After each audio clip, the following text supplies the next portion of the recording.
हमारी कहानी का नाम है आर्कटिक। इस कहानी में टोगो नाम का एक इंसान होता है जो किस वजह से अपना प्लेन क्रैश होने के बाद वह आर्कटिक में फंस जाता है। उस आदमी को बिल्कुल भी वह जानकारी नहीं होती है कि वह आर्कटिक में किस जगह पर फंसा है। उसे वहाँ से निकलने के लिए किस दिशा में जाना पड़ेगा। वह वहाँ से बाहर निकलने की कई बार कोशिश भी करता है, पर रास्ता ना मिलने पर वह वापस आ जाता है। टोंगा के प्लेन क्रैश होते हुए काफ़ी दिन हो चुके हैं। वह अभी तक यहाँ पर किसी तरह जिंदा होता है। टोंगो वहाँ की जानलेवा ठंड से बचने के लिए अपने प्लेन में ही रहता है। वह वहाँ पर खाने के लिए मछली पकड़ना शुरू कर देता है।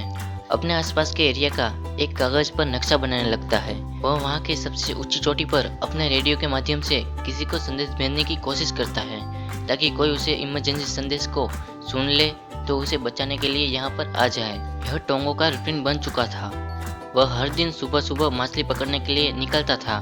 जितनी मछलियाँ उसे खानी होती थी वह खा लेता था और बाकी मछलियों को स्टोर करके इन बॉक्स के अंदर बर्फ में रख देता था। उसके बाद वह उस जगह का नक्शा बनाता था और वहाँ की पहाड़ी पर जाकर अपने रेडियो से संदेश भेजता था। एक दिन वह रोज की तरह मछलियाँ पकड़ने के लिए निकलता है। तभी वहाँ देखता है कि उसके स्टोर बॉक्स को खोलकर किसी ने सारी मछलियाँ खा ली है।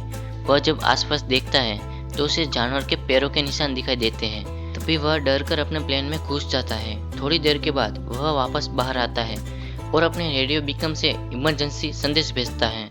तभी वहाँ पर मौजूद एक पोलर बियर को देखता है। वह पोलर बियर उसे के काफ़ी दूर होता है, लेकिन फिर भी वह पोलर बियर टोंगो को नोटिस कर लेता है। वह पोलर बियर अपने रास्ते पर चलता रहता है। टोंगो यह बात जानकर काफ़ी घबरा जाता है कि उसके आसपास एक पोलर बियर है, क्योंकि पोलर बियर काफ़ी ताकतवर जानवर होते हैं।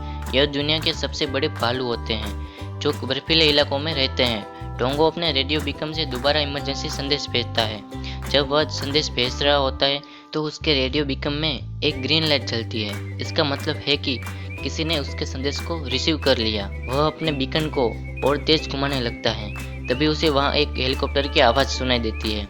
वह तेज से चिल्लाने लगता है कि मैं यहाँ पर हूँ, मुझे बचाओ। वह हेलीकॉप्टर वहाँ चलती आती की वजह से बेकाबू हो जाता है और क्रैश कर जाता है। जो हेलीकॉप्टर लोगों को बचाने आया होता है वह खुद ही क्रैश हो जाता है। इसके बाद टोंगो उस हेलीकॉप्टर की तरफ भागकर जाता है। वह देखता है कि उसके अंदर पायलट की मौत हो चुकी है, पर उसके अंदर एक लड़की भी होती है जो जिंदा होती है, पर उसे काफ़ी चोट आई होती है। टोंगो उस लड़की को निकालकर अपने प्लेन में ले जाता है, लेकिन वह लड़की काफ़ी जख्मी भी होती है और बेहोशी की हालत में होती है। टोंगो उस लड़की को अच्छे से केयर करता है और उसका इलाज करता है। टोंगो उस हेलीकॉप्टर में वापस जाता है और वहाँ पर कुछ जरूरी का सामान ढूंढता है। उसे वहाँ पर खाने के लिए नूडल्स और गैस स्टोव मिलता है। वहाँ पर उसे कुछ मेडिकल इक्विपमेंट भी मिलते हैं और आर्कटिक के पूरे एरिया का मैप भी मिलता है। उसे वहाँ पर एक ट्रॉली भी मिलती है जिसके माध्यम से वह किसी सामान को बर्फ के ऊपर इधर से उधर ले जा सकता था। वह अपने प्लेन में वापस आता है और उस गैस स्टोव पर मछली पकाता है। वह उसमें कुछ नूडल्स से मिला देता है। काफ़ी दिनों के बाद कुछ गर्म चीज खाता है। वह लड़की को भी फिश और नूडल्स खिलाने की कोशिश करता है, लेकिन अभी भी उस लड़की की हालत काफ़ी ख़राब होती है। अभी भी वह बेहोशी की हालत में नहीं होती है। टोंगो को उस लड़की के पास से फोटो मिलता है जिससे उसे पता चल जाता है कि जो हेलीकॉप्टर का पायलट मरा है वह उसका पति है। टोंगो उस लड़की से कहता है कि तुम चिंता मत करो, यहाँ पर बचाने के लिए कोई ना कोई तो ज़रूर आएगा। अगले दिन से टोंगो अपना रूटीन दोबारा चालू करता है। सुबह मछली पकड़ता है और वापस आकर उस लड़की का इलाज करता है। दरअसल उस लड़की के पेट में भी एक गहरा घाव रहता है जिसके इलाज के लिए टोंगो को काफ़ी दवाइयाँ चाहिए होती है, पर वहाँ पर दवाइयाँ मौजूद नहीं होती है, जिस वजह से उस लड़की की हालत और भी ज़्यादा खराब हो रही होती है। उस हेलीकॉप्टर के क्रैश को भी काफ़ी दिन हो चुके होते हैं। वहाँ पर उन्हें बचाने के लिए कोई भी नहीं आता। टोंगो यहाँ निर्णय लेता है कि इस लड़की की जान बचाने के लिए मुझे इंसान की बस्ती की तलाश करनी पड़ेगी। यह उस नक्शे को निकालता है जो उसे हेलीकॉप्टर से मिला होता है। वह उस नक्शे को अपने बनाए हुए नक्शे से मैच करता है। वह अपनी लोकेशन का पता लगाता है। वह यह भी पता लगाता है कि उसके पास का रिफ्यूज कैंप किस जगह है। उसे पता चल जाता है कि उसके पास का रिफ्यूज कैंप 3 से 4 दिन की दूरी पर है। वह तय कर चुका है कि चाहे कुछ भी हो जाए उसे लड़की की जान बचानी पड़ेगी। यहाँ पर टोंगो के अंदर एक अलग ही हिम्मत देखने को मिलती है। वह कई सारे मछली के जाले लगाते हैं और कई सारी मछलियाँ पकड़ता है जिन्हें वो रास्ते में खा सके।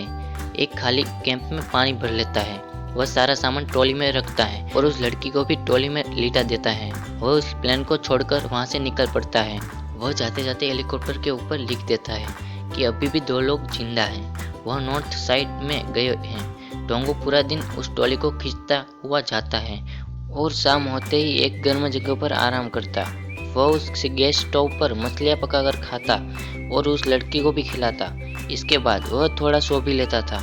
दूसरे दिन उसके रास्ते में एक पहाड़ आता है जिसके बारे में उन नक्शे पर भी कुछ इंडिकेशन नहीं होती। टोंगो सबसे पहले सारा सामान ऊपर ले जाता है। इसके बाद वह उस लड़की को भी खींचने की कोशिश करता है। वह काफ़ी कोशिश करने के बाद भी उस लड़की को ऊपर नहीं खींच पाता है। वह फिर से कोशिश करता है। वह उस लड़की को ऊपर खींचने के लिए अपना पूरा जोर लगा देता है।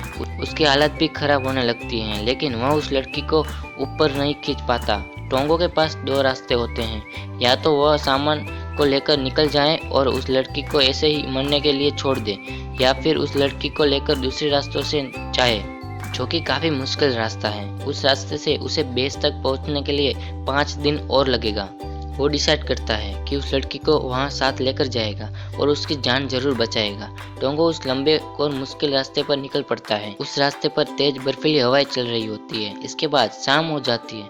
टोंगो आराम करने के लिए रुकता है। दरअसल उसे वहाँ पर एक गुफा मिल जाती है और वह उसी गुफा में आराम करता है। वह वहाँ पर अपने लिए और उस लड़की के लिए मछली पकाता है। वह जब उस लड़की को मछली दिखाता है तो उसकी कंडीशन काफ़ी ख़राब हो चुकी है। वह मछली नहीं खा पाती है। वह उस लड़की को पानी पिलाता है। टोंगो भी अपना ध्यान स्टोव चलाकर सो जाता है। ज़्यादा देर तक गैस स्टोव जलने की वजह से उसकी गैस खत्म हो जाती है। वह गैस स्टोव बंद हो जाता है। जब टोंगो सो रहा होता है तो उसे किसी की गुर्राने की आवाज़ सुनाई देती है। उसके एक कदम से आंख खुलती है। दरअसल उस गुफा के बाहर एक पोलर बियर होता है जिसको उस मछली की महक आ गई होती है, जो कि टोंगो ने पकाई होती है। पोलर बियर उस मछली को ढूंढ रहा होता है। टोंगो वहाँ पर एकदम शांत हो जाता है ताकि भालू को उनकी आवाज़ ना आए और वह उन्हें ढूंढ ना पाए। तभी वह लड़की खास देती है। वह भालू उन पर हमला कर देता है। उस गुफा के अंदर आने का रास्ता काफ़ी छोटा होता है। वह भालू उस गुफा के अंदर घुस नहीं पाता। भालू उस गुफा के अंदर घुसने की पूरी कोशिश करता है। भालू उस गुफा के मुंह को खोदने लगता है और चौड़ा करने लगता है। यहाँ पर टोंगो की हालत खराब हो जाती है। वह अपने पास मौजूद बर्फ की कुल्हाड़ी से उसे डराने की कोशिश करने लगता है, लेकिन उस चीज का भालू पर कोई भी असर नहीं पड़ता है। यहाँ पर लोगों के पास एक फ्लेयर गन होती है जिसे वह जलाकर भालू की तरफ कर देता है। उसमें से निकली आग की चिंगारी से भालू डरकर भाग जाता है। इसके थोड़ी देर के बाद टोंगो अपनी जर्नी फिर से स्टार्ट कर देता है। जब वह ट्रॉली को खींच रहा होता है तभी वहाँ पर काफ़ी तेज बर्फीली हवा चल रही होती है। बर्फीली हवा से बचने के लिए टोंगो वहीं पर आराम करने लगता है। वह उस ट्रॉली को दीवार की तरफ रख देता है और बर्फीली हवाओं से बचने की कोशिश करता है। वह लड़की के साथ स्लीपिंग बैग के अंदर सो जाता है। यहाँ पर टोंगो की हालत बहुत खराब होने लगती है। वह बर्फीली हवा की वजह से धीरे धीरे जमने लगता है। उसने अपने हाथों में काफ़ी मोटे मोटे ग्लव्स पहन रखे हैं। उसके बावजूद भी उसकी उंगलियां जमने लगती हैं। वह आधी रुकने के बाद फिर से निकल पड़ता है। इसके बाद वह एक जगह पर रुकता है और अपने कपड़े को जला देता है। वह आग के ऊपर थोड़ा पानी पिघलाकर पीता है। वह थोड़ा पानी उस लड़की को भी पिलाता है। उस लड़की की हालत काफ़ी खराब होने लगती है। टोंगो को लगता है कि वह उस लड़की को नहीं बचा पाएगा। टोंगो यह डिसाइड करता है कि वह इस लड़की को यहीं पर छोड़ देगा और आगे निकल जाएगा। वह यहाँ से अकेले निकल जाता है। थोड़ी दूर आगे चलकर एक गड्ढे में गिर जाता है। गड्ढे में गिरने की वजह से इसके पैर में काफ़ी चोट लग जाती है। एक गहरा घाव हो जाता है। वह किसी तरह काफ़ी मेहनत करके उस गड्ढे से बाहर निकलता है। वापस उस लड़की के पास जाता है। उस लड़की की हालत थोड़ी सी ठीक हो गई होती है। वह टोंगो से हेलो कहती है। अब यहाँ पर टोंगो रोने लगता है। वह उस लड़की को यहाँ पर अकेला छोड़ने के लिए माफ़ी मांगता है। वह उस लड़की को लेकर फिर से आगे का सफ़र जारी करता है। वह डंडे के सहारे चल रहा होता है और उस ट्रॉली के भी खींच रहा होता है उसका पिघलाया हुआ पानी भी खत्म हो चुका हो। थोड़ी बहुत पानी की बूंदें बच रही होती है। वह उस लड़की को पिला देता है। खुद बर्फ खाकर फिर से चलने लगता है। धीरे धीरे टोंगो के शरीर की ताकत खत्म होने लगती है, लेकिन फिर भी वह रुकता नहीं है। थोड़ी दूर जाने के बाद उसे एक हेलीकॉप्टर की आवाज़ आती है। वह देखता है तो उसे काफ़ी दूर एक हेलीकॉप्टर दिखाई पड़ता है। वह फिर से जोर जोर से चिल्लाने लगता है, लेकिन वह हेलीकॉप्टर इतना दूर होता है कि टोंगो की आवाज़ वहां तक नहीं पहुंच पाती है। टोंगो अपने पास मौजूद एक फ्लेयर जलाता है, लेकिन उस हेलीकॉप्टर के पायलट का उस पर ध्यान नहीं जाता है। इसके बाद टोंगो अपनी जैकेट उतार देता है और उसमें आग लगा देता है। अपने डंडे से उस जैकेट को हिलाने लगता है। वह साथ साथ जोर जोर से चिल्लाने लगता है कि मैं यहाँ हूँ, मुझे बचाओ।